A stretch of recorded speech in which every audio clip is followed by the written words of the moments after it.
Hey there guys, Aldershot here, and today we're going to do an impression on Hangeki, developed by Pentavera.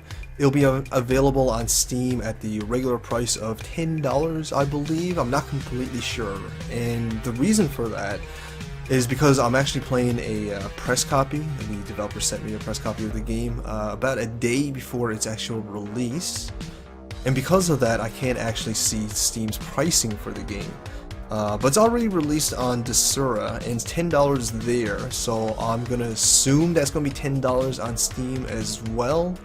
And also, before we go any further into the video, I do want to let the folks out there know that if you are prone to epilepsy or seizures, or maybe if you're pregnant, or if you're a gorilla or something of that sort, you might want to turn away, because the game features a lot of flashing lights, bright colors, and all that sort of stuff. It's a ridiculous amount actually, so there you go, that's your fear warning.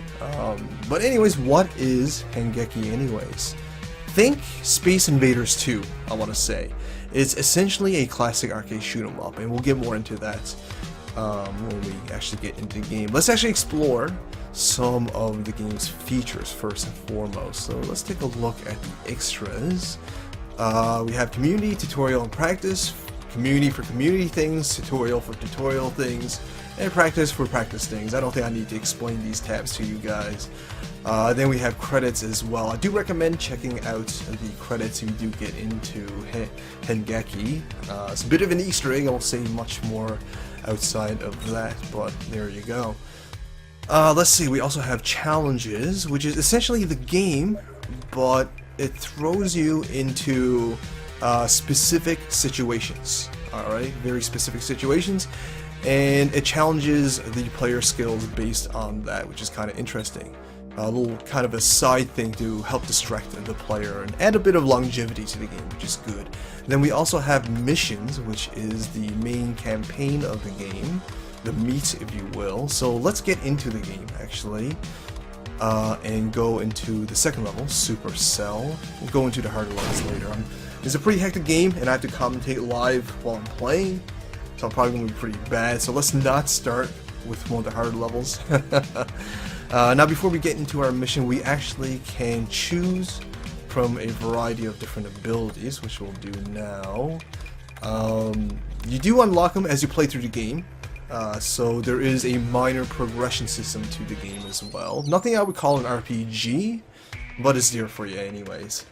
Alright, so this is Hangeki. Already, I think you can already make some comparisons to Space Invaders based on its aesthetics as well as its perspective already. Alright, we'll get a little bit more into that down the road. Let's actually kind of talk about how the hell do we play the game? What am I doing? Well, obviously I'm shooting a bunch of dudes.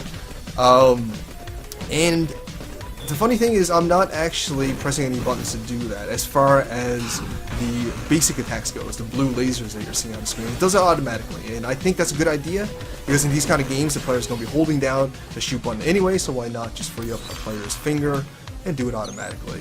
I think that's a good idea. It's definitely welcome. I don't mind it at all. Now, in the bottom left-hand corner, you'll see an ability bar as well, and that's basically different attacks that I can do.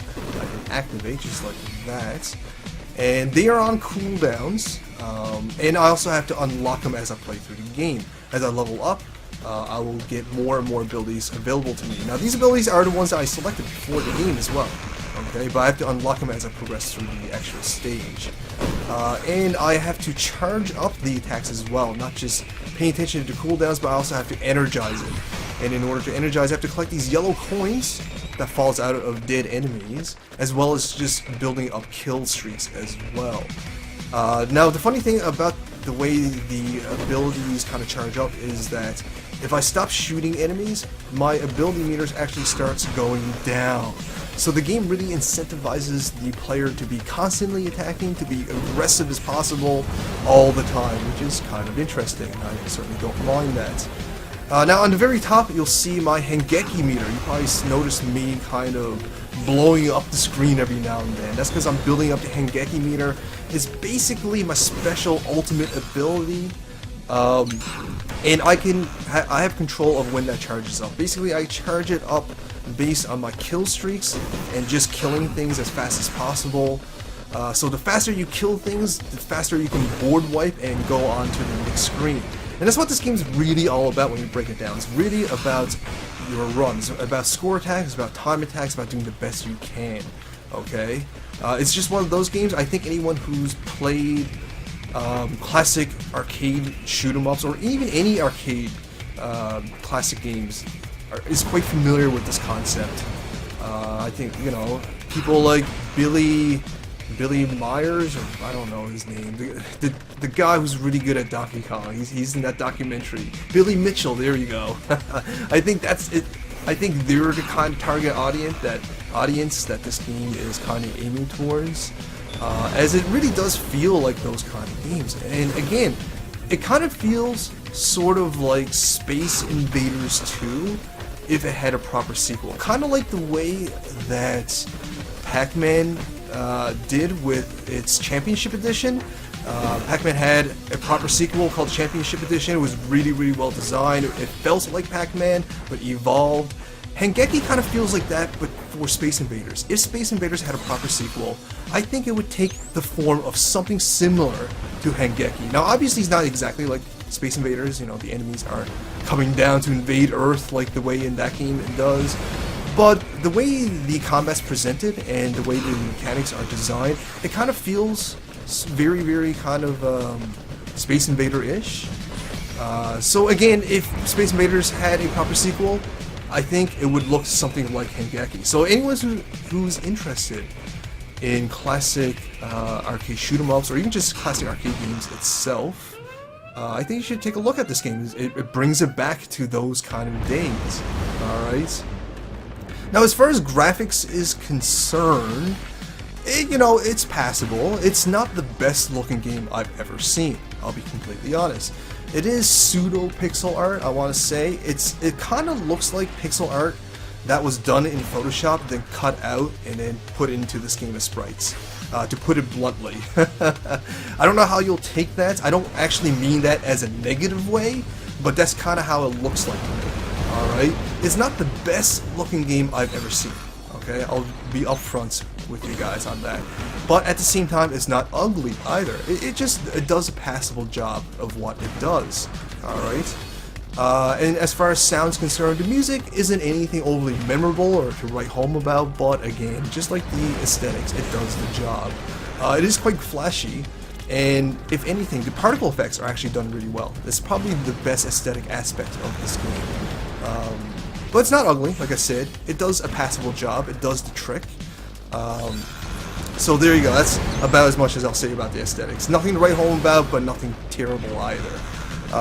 Now, Hangeki is actually quite an enjoyable game. I'm having a lot of fun with it. I like pulling off my Hangeki move and blowing up the screen. That's pretty fun. And I like the score attack aspect of the game as well. It's quite challenging, especially at the later levels as well. But the game's not without its faults either. We're going to actually get into that now. So we're going to go into, let's say, the Citadel. I think this is a good example of what I'm about to talk about. So let's bring in our, whoops, not that ability. Bring in our usual build. There we go. So the game, again, is quite enjoyable for what it is right now. But it's not without its flaws. Alright, there's a few technical design issues with the game. Now, as you can see, the background on this level is red. It's bright red. And the problem here is that the enemy fire is also red, as you can see right now. And what adds to this issue is that the enemy bullets, their little red bullets, is very little. It's tiny. And this game is quite hectic. Avoiding those tiny bullets, as well as trying to keep your score modifier while trying to pay attention to the ability bar, it is very, very difficult sometimes. And the red background with the tiny red bullets on the foreground doesn't help things. This can be easily solved. This is a very technical design issue. It can be easily solved with just having the background change the color to something that clashes better with red. Or better yet, change the enemy bullets to a different color. So let's say blue or green or something like that, something that will contrast red a little bit better. Because the problem is, it's not just this level that uses red as a background. There's actually a few levels I've noticed that use red as a background, and because the enemy fire is also red, that makes it really hard as far as readability for the player is concerned. Not to mention that the bullets are really small, so that doesn't help things either. And not even just that, as far as readability is concerned, there's some heads-up display issues as well, which is a bit unfortunate. You'll notice the ability bar, which is, in my opinion, a very important bar, is on the bottom left-hand corner. And it's actually quite small as well. And using your abilities, paying attention to them when they're active, is really important to this game. It's how using your abilities effectively will decide on how well you'll do in your record, essentially. Because when it's up, you have to basically use it, because once you stop shooting an enemy, that ability basically drops, you have to charge it up again. But because it's kind of small, and because it's out of the way in the bottom very left-hand corner, I actually have to take my eye off my ship, glance at the ability bars just to see if I have anything up and ready to use. And that's distracting, you know? Combine that with the tiny, tiny enemy bullets that clashes, or not clashes, but that you know, blends into the background. It doesn't help things. It makes readability for the player very, very difficult. These are quality of life issues that can be easily fixed with updates. You know, these can be argued as game breaking. Right now, I don't feel like they are game breaking. They're minor annoyances, but they're really noticeable annoyances all the same. But again, these things are easily fixable with simple updates, I think. Again, all you have to do is change the enemy bullets, the tiny ones, and the color anyways, and change the placement of the ability bar to the center bottom, and maybe make it a little bit bigger, and that way it'll be easier to read, a bit easier to notice, while still keeping an eye on the player ship as well. And for a game that features this much multitasking, I think readability for the player and quality of life is very, very important. So again, these are technical design issues, and I think these are relatively easy to fix. I'm not a game developer, maybe it's the most difficult thing to fix in the world, I don't know. But as a player, it seems like it will be easy things to fix with updates, but there you go. I mean, it doesn't hurt the game so much that I think it sucks, because it doesn't suck. But it is annoying, and I do notice it, and it definitely hinders my ability to do well in this game. But outside of that, the game is actually, again, as I mentioned, quite enjoyable for what it is. I enjoy its time attack aspect, or its score attack aspect. It's quite fast-paced, it's really flashy. But those with epilepsy issues might find that a bit hard to watch. But I don't mind it. I actually like the flashiness of the game. I find it quite enjoyable for the most part.